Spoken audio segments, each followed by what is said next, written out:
जो महापुराण की कथा कहती है, आप अपना पशुपति व्रत करिए, आप अपना सोमवार का व्रत करिए, आप अपना 1 लोटा जल देवादिदेव महादेव को चढ़ाते रहो। वो नहीं सुन रहा तो भी चढ़ाओ, उसके दरवाजे तक जाते रहो।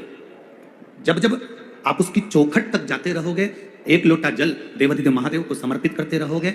आज नहीं सुना कल सुनेगा, कल नहीं सुना परसों सुनेगा, पर वो सुनेगा जरूर, ये निश्चित है, वो झोली भरेगा जरूर। ये होता है। अब इतनी सारी इसमें माताएं बैठी है और कोई जम के चिल्ला के कहते बिमला बाई, तो ढेर सारी बिमला बाई खड़ी हो जाएगी। कोई कहे शांति बाई, तो शांति बाई खड़ी हो जाएगी। जब हम पुकारते हैं, जब हम आवाज लगाते हैं, जब हम आवाज लगा रहे हैं श्री शिवाय नमस्तुभ्यम, बार बार बोल रहे हैं नमः शिवाय, बार बार बोल रहे हैं ओम नमः शिवाय, बार बार बोल रहे हैं 12 अक्षर मंत्र ओम नमो भगवते वासुदेवाय, बार बार हम राम कर रहे हैं, बार बार हम कृष्ण कर रहे हैं, बार बार हम शिव कर रहे हैं, बार बार हम श्री शिवाय नमस्तुभ्यम कर रहे हैं। वो नहीं सुन रहा, उसके बाद भी तुम पुकारते रहो। जब 3, 4, 5, 6 बार आवाज लगाते रहोगे तो निश्चित है एक ना एक बार मेरा महादेव पलट कर जरूर देखेगा और कृपा जरूर करेगा। उसका वो पुकारना तुम छोड़ना नहीं। बोल बम का नारा है, बाबा एक सारा। आप पुकारना ना छोड़िए, आप भगवान का भजन करना ना छोड़िए, आप भगवान को पुकारना ना छोड़िए।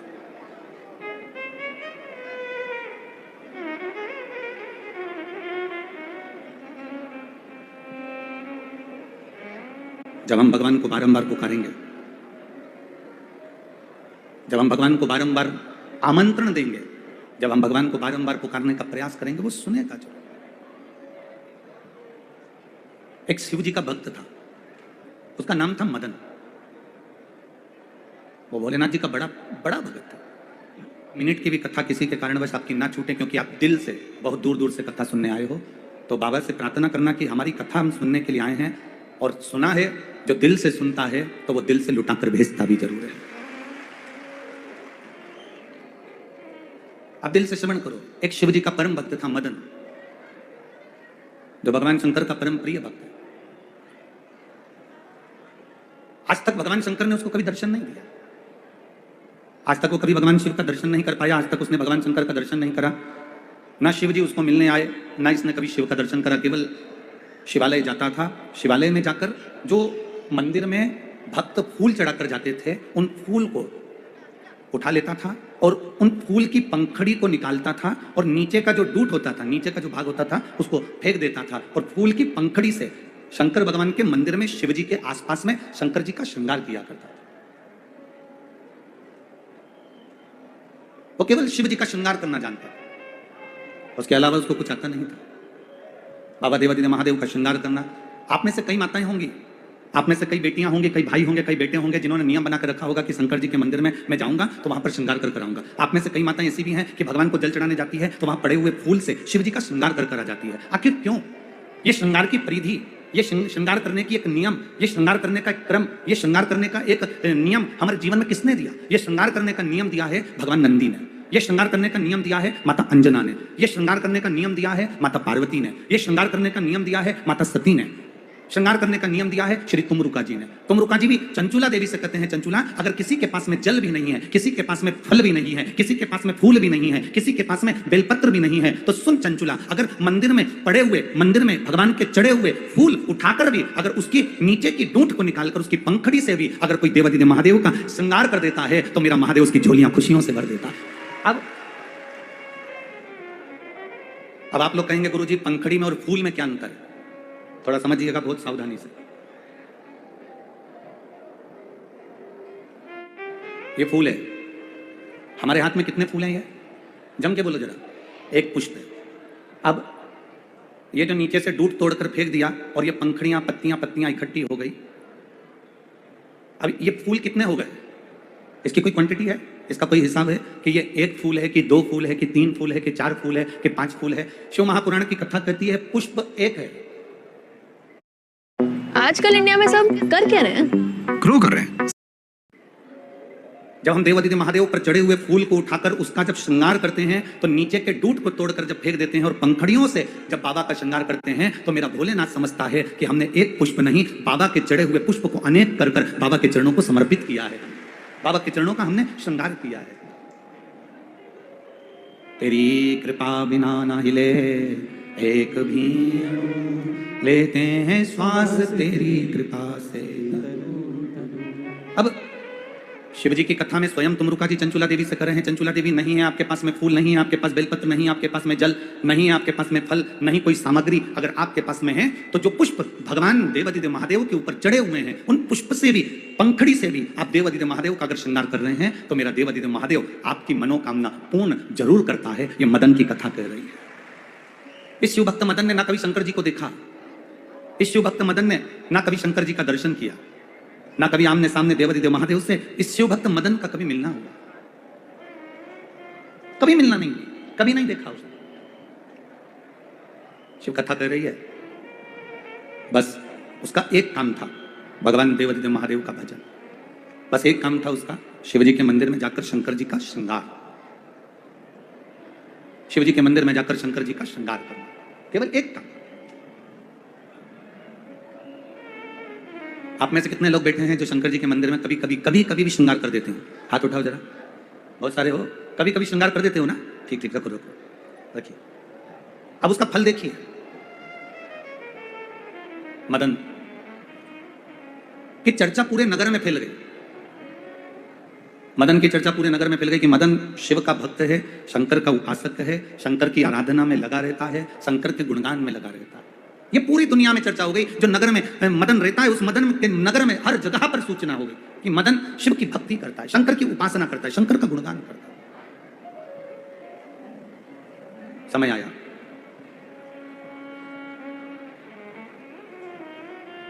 नगर के राजा को सूचना मिली, और नगर के राजा को सूचना मिली तो नगर के राजा ने सूचना पाते से ही, सूचना देने वाला कौन? आप अच्छे हो, आप बुरे हो, आप कैसे हो, ये सूचना आपको नहीं पहुंचाना पड़ती। ये जितने अपने नगर के लोग रहते हैं, जितने अपने मोहल्ले के लोग रहते हैं, जितने अपने परिवार के लोग रहते हैं, ये अपने आप आपकी सूचना को जनमानस तक पहुंचा देते हैं कि आप हो कैसे, आप कैसे हो। ये सूचना जनमानस तक पहुंचाने का कार्य कर देते। कुछ लोग चप्पल की तरह होते हैं, चप्पल देखिए पहनते हो, कुछ लोग चप्पल की तरह होते हैं जो तुम्हारे पांव के साथ कदम से कदम मिलाकर चलते हैं, तुम्हारे पांव की रक्षा भी करते हैं, तुम्हारा साथ भी देते हैं, तुम्हारे को कांटा गड़ने भी नहीं देते हैं, तुमको पत्थर चुभने भी नहीं देते हैं। कई लोग चप्पल की तरह होते हैं जो तुम्हारा साथ देते हैं, तुम्हें कांटा नहीं चुभने देते हैं, तुम्हें पत्थर नहीं चुभने देते हैं, तुम्हारे संग संग चलते हैं, तुम्हारी सेफ्टी करते हैं, तुम्हारा साथ देते हैं। पर चप्पल की तरह होते हैं तो वो चलते साथ हैं, रक्षा भी करते हैं, कांटा भी नहीं चुभने देते, पत्थर भी नहीं चुभने देते, पर एक काम जरूर करते हैं, चलते चलते पीछे से कीचड़ जरूर उछालते चलते।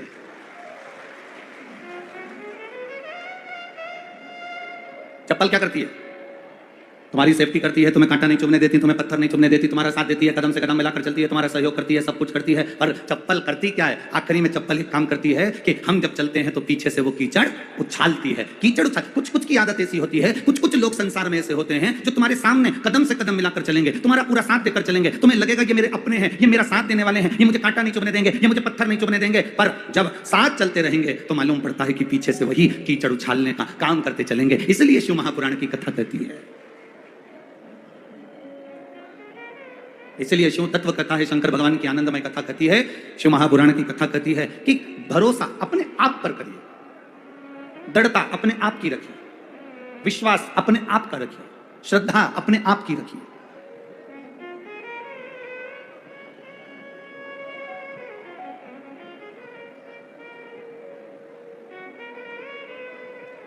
अखबार खोलो तो उसमें नीचे तीसरे या चौथे पेज में अखबार के आता है, शेयर मार्केट गिर गया। तीसरे या चौथे पेज पे हमेशा लिखा हुआ आता है, शेयर मार्केट गिर गए। शेयर मार्केट गिरा तो अखबार में लिखा हुआ आ गया, पर आज तक ये लिखा हुआ नहीं आया कि आदमी कितना गिरता जा रहा है, वो भी तो तीसरे चौथे पेज में छपना चाहिए। शेयर मार्केट गिर गया ये अखबार में छपा है, पर मनुष्य कितना गिर रहा है। 24 घंटे निंदा, चुगली, बुराई, अपशब्द, ताने देना, गाली देना, आड़ा टेढ़ा कहना, ये सब कुछ लगाओ। किसी ने पूछा गुरुजी ये दुनिया के लोग ताने देते रहते हैं, गाली देते रहते हैं, तो अपन क्या करें? तो हमने कहा उनका काम है, नगर पालिका की, नगर निगम की, जब कचरे की गाड़ी चलती है, उस ट्राली में, उस कचरे की गाड़ी में बहुत कचरा पड़ा रहता है, बहुत बदबू मारती है, कचरे की गाड़ी इतनी बदबू मार रही है, इतनी बदबू मार रही है, तो तुम करोगे क्या? तुम कचरे की गाड़ी वाले से बोलोगे, हे मेरी दुकान के सामने खड़ा है, बदबू मार रही गाड़ी, चल निकल यहाँ से, आगे बढ़। तो वो नगर पालिका वाला, वो कचरे वाला, कचरे की गाड़ी वाला क्या कहेगा तुमसे, ए भैया हमारा तो रोज का काम है, हमें अपना काम करने दो। तो बदबू आ रही है ना, तो बदबू आ रही है तो कचरे वाला बोलेगा मुंह पे रुमाल रख लेना। बदबू आ रही है तो तेरी नाक बंद कर ले, ये तेरे हाथ में जो रुमाल है इसको मुंह पे रख ले। कचरा लेकर निकला है, कचरे की गाड़ी वाला कचरा ट्राली में भरकर निकला है। कचरे की गाड़ी अगर बदबू मार रही है तो कचरे की गाड़ी वाला कह रहा है कि ये तो हमारा रोज का काम है कि हम कचरा उठाएंगे, ये बदबू मारेगी। पर तुम्हारा काम है कि कचरे की गाड़ी के पीछे चलो क्यों, तुम्हारा काम है कि कचरे की गाड़ी के साथ चलो क्यों, ये तुम्हारा काम है कि कचरे की गाड़ी अगर सामने दिख रही है तो मुंह पर रुमाल रखकर, नाक बंद कर साइड में से निकल जाओ। उसी तरह शिव महापुराण की कथा कहती है, जब निंदा करने वाले, चुगली करने वाले, बुराई करने वाले, गाली देने वाले, अपशब्द कहने वाले, झगड़ा करने वाले, तुम्हें ताना देने वाले तुम्हें सामने से नजर आ रहे हैं तो चुपचाप मुंह पर कपड़ा रखो, साइड में से निकल जाओ। इन कचरे की गाड़ी के सामने आओ क्यों।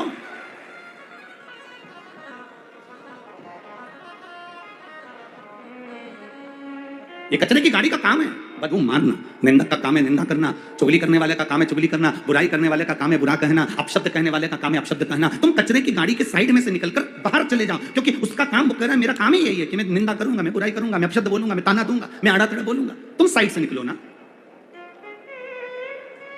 पर कई लोग ऐसे भी हैं जिनको कचरे की गाड़ी की बदबू बहुत अच्छी लगती है, बहुत अच्छी।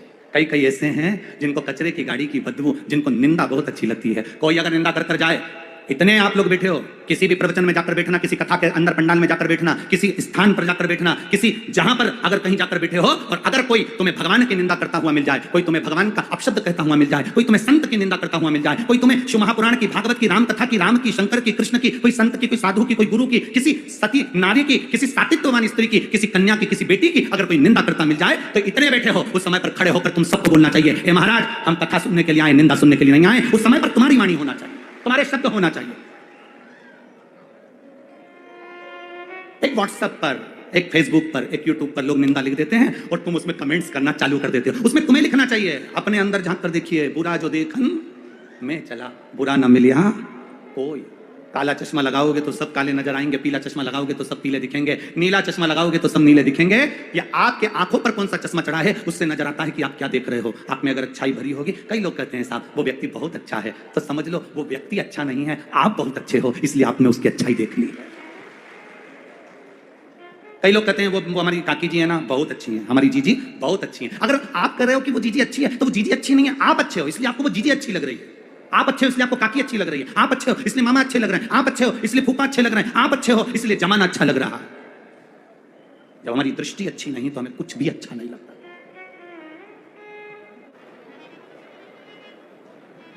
लोग दोष जो देते हैं वो बिल्ली को देते हैं कि बिल्ली रास्ता काटती है, पर शिव महापुराण की कथा कहती है इंसान का रास्ता जितना बिल्ली नहीं काटती, इंसान का रास्ता उतना इंसान काट कर चले जाता है। बिल्ली जितना रास्ता नहीं काट रही है जितना मनुष्य मनुष्य का रास्ता काट रहा है। बिल्ली जितना काम नहीं बिगाड़ रही जितना मनुष्य मनुष्य का काम बिगाड़ रहा है। बिल्ली जितना कार्य नहीं बिगाड़ती जितना अपने अपनों का कार्य बिगाड़ते हैं। बिल्ली जितना बेकार काम नहीं करती उससे बेकार काम आज का मानव कर रहा है। कोई आगे बढ़ रहा है हम उसका पांव खींच रहे हैं, कोई तरक्की की ओर बढ़ रहा है हम उसका पांव खींच रहे हैं। शिव महापुराण की कथा कहती है देवादिदेव महादेव से हमें सीखना चाहिए कि शंकर भगवान के लिए कटोरा धरकर विष आया और मेरे महादेव के सामने माता पार्वती जी बैठी हैं और पार्वती जी ने कहा बाबा भोलेनाथ जी प्रभु सबके लिए अमृत आया, आपके लिए विष आया, आप विष पियोगे। शंकर भगवान कहते हैं अगर संपूर्ण विश्व का कल्याण हो रहा है, संपूर्ण जगत का उद्धार हो रहा है और संपूर्ण देवताओं का उद्धार हो रहा है तो मैं विष पी सकता हूं। और देवादिदेव महादेव ने विष का कटोरा उठाकर विष पी लिया। शिव जी ने विष धारण कर लिया। जग कल्याण के लिए, विश्व कल्याण के लिए, जगत के उद्धार के लिए, जगत के कल्याण के लिए शंकर भगवान ने विष पी लिया। पर आज दुख इस बात का होता है कि लोग से मनुष्य से ईर्ष्या रख रहा है, मानव से ईर्ष्या रख रहा है। ये श्रेष्ठता नहीं। राजा ने सूचना करी, मदन को बुलाया, मदन आओ जरा इधर। सूचना भेजो मदन को बुलाने की।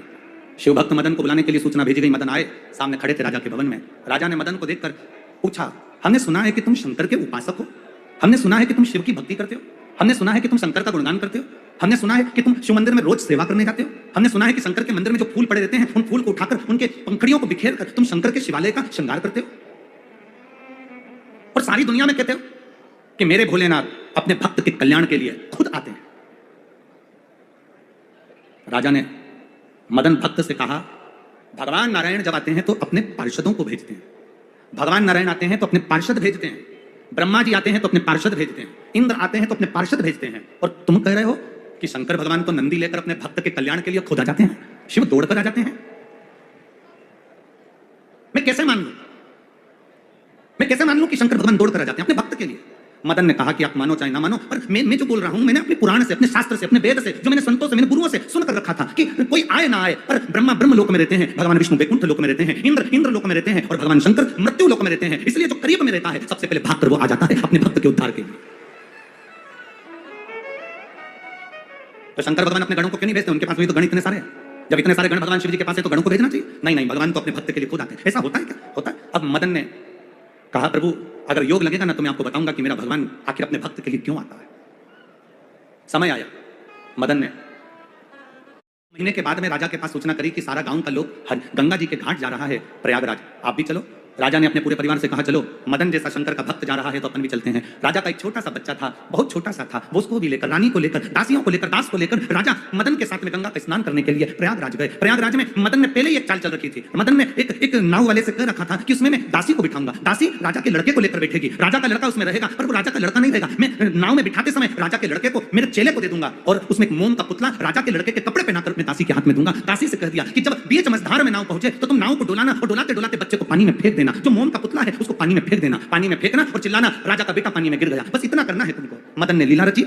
राजा का लड़का मदन ने दासी से लेकर अपने चेले को दिया, और मोम का पुतले को कपड़ा पहनाकर, राजा के बेटे का कपड़ा पहनाकर उसको दासी को दे दिया। नाव जब चलने लगी, एक नाव में दासी बच्चे को लेकर बैठी थी, दूसरे नाव में राजा रानी बैठे थे। नाव चली, दोनों नाव बराबर पर पहुंची। पहुंचते सही उस दासी की नाव डोलने लगी, और डोलते डोलते बच्चा पानी में गिर गया। चिल्लाकर दौड़ी, अरे महाराज तुम्हारा बेटा गिर गया, महाराज बेटा गिर गया। इतने में तो महाराज उड़ देखे ना पूर देखे, तुरंत पानी में कूद गए। कूदते से उन्होंने बच्चे को बचाया, लेकर बाहर आए। आते से देखा कि ये तो मेरा बेटा नहीं, ये तो मोम का पुतला है। इतने में मदन सामने खड़ा था, हंस रहा था। तो राजा ने पूछा, तुमने ये क्या करा? मेरी हंसी उड़ाने के लिए करा? मदन कहते हैं, महाराज मैंने हंसी नहीं उड़ाई है, मैंने तो आपको उस समय का जवाब आज दिया है कि भगवान शंकर अपने गणों को नहीं भेजते, स्वयं आते हैं। उसका कारण केवल यह है, जब आपका खुद का लड़का पानी में गिरा तो आपने मंत्रियों को आवाज नहीं लगाई, आपने नौकरों को आवाज नहीं लगाई, आपने दासों को आवाज नहीं लगाई, आपने सैनिकों को आवाज नहीं लगाई। अपने लड़के को निकालने के लिए आप खुद कूद गए। ऐसा मेरा भोलेनाथ है, अपने भक्त को बचाने के लिए खुद कूद जाता है। ये शिव है, ये शंकर है, ये ओघड़ी है, ये कृपालु दयालु मेरा देवादिदेव महादेव। लोग कहते हैं, सियोर वाले महाराज कहते हैं कि भगवान ब्रह्मा ब्रह्म लोक में, भगवान विष्णु वैकुंठ लोक में, इंद्र इंद्र लोक में, सारे देवता अपने लोक में, सियोर वाला महाराज का तरका है शिव पृथ्वी लोक मृत्यु लोक में है। बुलाओ उनको, तुरंत आ जाते हैं। ऐसा क्या है? पिता है, अपने बच्चे को तकलीफ में देखता है, अपनी बेटियों को तकलीफ में देखता है, किसी की आंख में जल देखता है, और अगर वो शंकर का उपासक है तो मेरा शिव तुम्हें रोता हुआ कभी नहीं देख सकता, वो तुरंत दौड़ कर आ जाता है। वो घड़ी है, वो ओघड़दानी है, सहज नहीं।